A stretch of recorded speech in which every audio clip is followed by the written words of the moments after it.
Bine ne-am regăsit, dragi prieteni.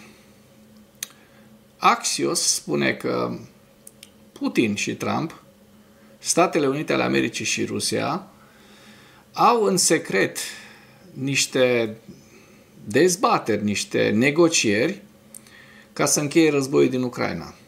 În secret.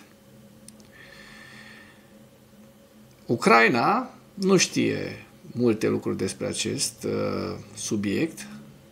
Uniunea Europeană nu este ținută la curent de către Donald Trump și administrația de la Washington și mi este așa un pic suspect că această negociere va fi în defavoarea Ucrainei și a Europei. Pentru că, așa cum am văzut, Donald Trump, eu sper să apară ce s-a întâmplat în dosarul ăsta Epstein. Sper să apară pentru că acolo se va vedea natura de infractor al lui Donald Krasnov Trump. Și sper să mai apară și alte lucruri din trecutul lui Trump care îl face atât de vulnerabil și de șantajabil de către Rusia. Ieri Trump, într-o întâlnire cu un prinț saudit la Casa Albă, o să vă dau o înregistrare pentru că mi se pare sublim ce s-a întâmplat acolo. Is it appropriate, Mr. President, for your family to be doing business in Saudi Arabia while you're president? Is that a conflict of interest? Îl întreabă pe Trump că dacă nu este un conflict de interese să facă afaceri cu Arabia Saudită. Your Royal Highness, the U.S. intelligence concluded that you orchestrated the brutal murder of a journalist. Da, îl mai întreabă că știe că autoritățile saudite au omorât brutal, au ucis brutal, prin spânzurare, că la asta se ocupă, sau tăierea de capete, așa se întâmplă în Arabia Saudită dacă ești condamnat. Au orchestrat executarea unui jurnalist. 11 families are furious that you are here in the Oval Office. Why should Americans... Râde sauditul, ăștia sunt cei mai periculoși oameni. Ăștia care se învârt în cele mai înalte cercuri, da? Se învârt în cele mai înalte cercuri ale lumii, au foarte mulți bani și cred că pot să facă orice. Ăsta la alt cabron, ca să nu zic porc, nu, Donald Trump este președintele american, nu este un porc. Ia uite-l. Cu cine ești? Who you with? Who you with? Now, who are you with? I'm with ABC News, sir. You're with who? ABC News, sir. Fake news. ABC News, după părerea lui Trump, Krasnov, fake news. ABC fake news, one of the worst in the business. Is it appropriate, Mr. President, for your family to be doing business in Saudi Arabia while you're president? Is that a conflict of interest? And Your Royal Highness, the U.S. intelligence concluded that you orchestrated the brutal murder of a journalist. 9/11 families are furious that you are here in the Oval Office. Why should Americans... Uite cum râde asta. And the same to you, Mr. President. Now, who are you with? Hai să nu-i numesc imbecili, doi oameni josnici se iau de o femeie care are mult curaj, o reporteriță a celor de la ABC News, are curaj să-i pună la punct pe amândoi. Ăsta este Trump, oameni buni. Am vrut să vă arăt această știre. Axios spune că administrația Trump elaborează în secret un plan împreună cu Rusia pentru a pune capăt războiului din Ucraina. Subiectele principale ale analizei noastre de astăzi: Trump a declarat Arabia Saudită un aliat major din afara NATO.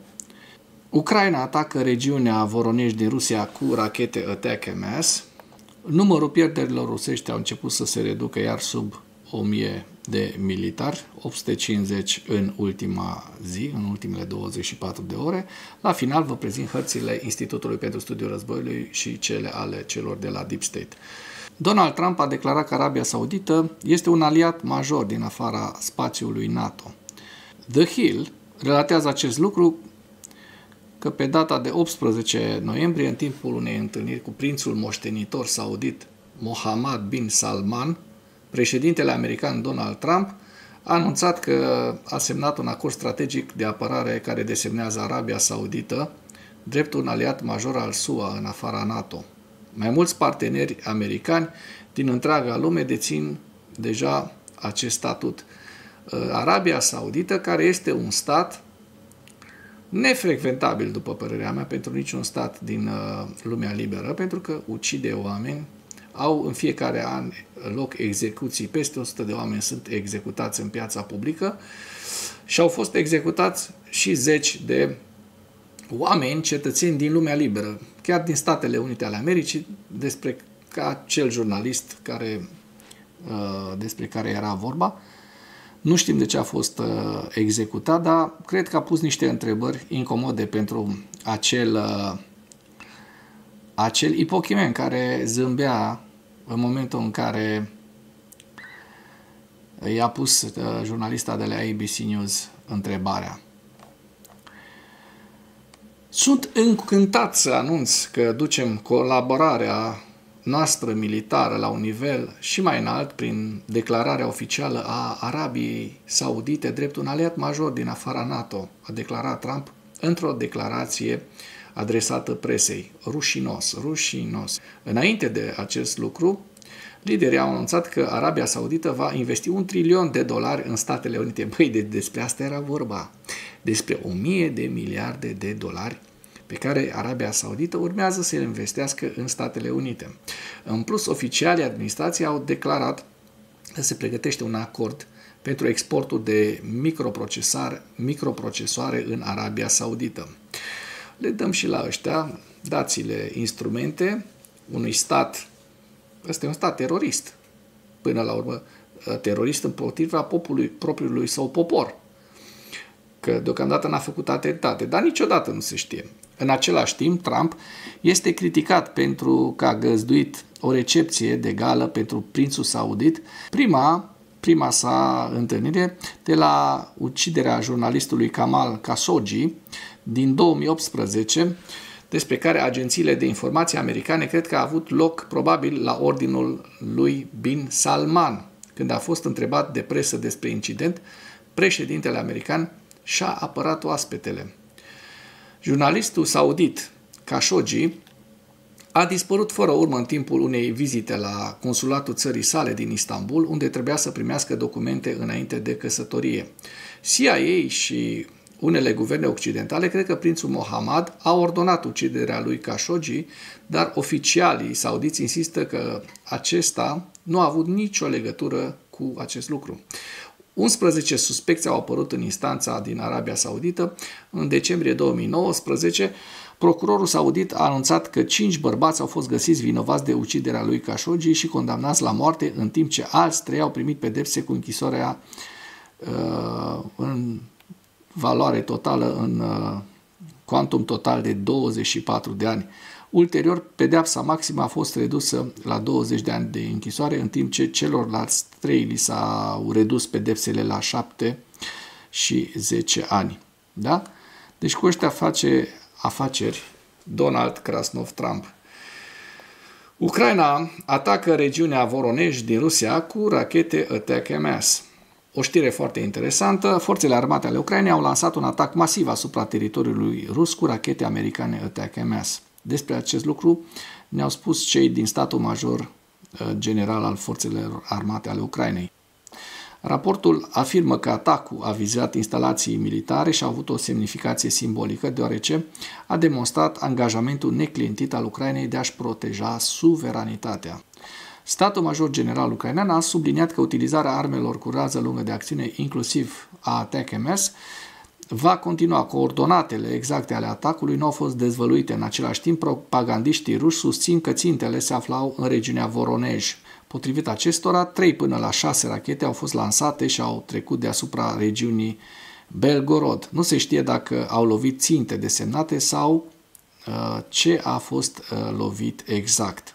Spre deosebire de propagandiștii ruși ai grupării Z, autoritățile din regiunea Voronej au susținut că nu a existat niciun atac cu rachete. Este demn de remarcat faptul că utilizarea ATACMS pe teritoriul Rusiei rămâne un fenomen destul de rar.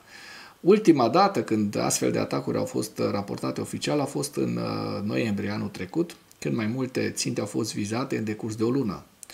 Acestea includeau un arsenal în regiunea Breansk și aerodromul din regiunea Kursk.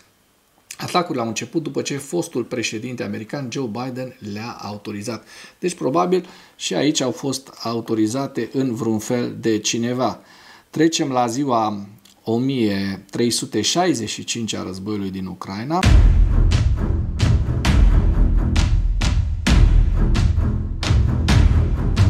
În ultimele 24 de ore, rușii au pierdut 850 de militari, un tank, un vehicul blindat de luptă, 12 piese de artilerie, un lansator de rachete, ucrainenii reușind să doboare 293 de drone rusești. Deep State a actualizat niște hărți pe data de 17 și o să dăm un ochi să vedem dacă au existat avansuri în această zonă în ultimele zile. Vedem că dinspre 16 spre 17 în regiunea, nici în regiunea Herson și nici în Zaporojie, așa cum se poate observa, n-au existat modificări ale fronturilor, deci rușii au fost cumva stopați în Zaporojie, dar din păcate în regiunea și în punga Pokrovskului și la nord de Pokrovsk spre Dobropilea se văd niște avansuri rusești aici hașurate cu roșu. Este vorba despre aproximativ, zic eu, 4-5 km în total la sud de Razine. Din această pungă, eu spun că este vorba de aproximativ 5 km pătrați, poate chiar 6, și vedem că în continuare punga Mârnogradului și a Pokrovskului rămân cât de cât intacte. Din păcate, rușii au avansat și la sud de Dobropilea. Se poate vedea acest avans, care îl cuantific undeva la 3 km pătrați. Iar dacă dăm un ochi mai la nord spre Ceasov Iar, n-au existat modificări ale fronturilor, dar din păcate la Lăman, așa cum se vede în zona Lămanului, rușii au reușit un avans de aproximativ 2-3 km pătrați. Mai la nord, din ce observăm, nici în zona Kupianskului și nici în zona Vovceanskului n-au existat modificări ale fronturilor și din ce bănuiesc eu, pentru că frontul fiind foarte stabil în zona Sumy-Kursk, lucrurile sunt stabile în continuare și în ultimele zile. Trecem la evaluarea campaniei ofensive rusești la data de 18 noiembrie, în viziunea analiștilor Institutului pentru Studiul Războiului, cu principalele informații. Forțele ruse se luptă să se concentreze asupra unui singur obiectiv decisiv în direcția Pokrovsk și, în schimb, continuă încercările simultane de a închide încercuirea zonei mai largi Pokrovsk-Mârnograd, atacând în același timp în ambele orașe. Vedem aici hărțile celor de la Institutul pentru Studiul Războiului, aici în detaliu, pentru că Mârnogradul apare destul de intact și zona gri, care apare pe harta celor de la Deep State, apare cu galben pe harta celor de la Institutul pentru Studiul Războiului.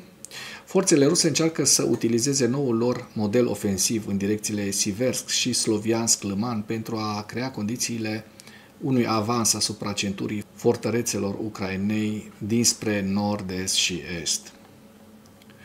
Și vedem aici harta Siverskului.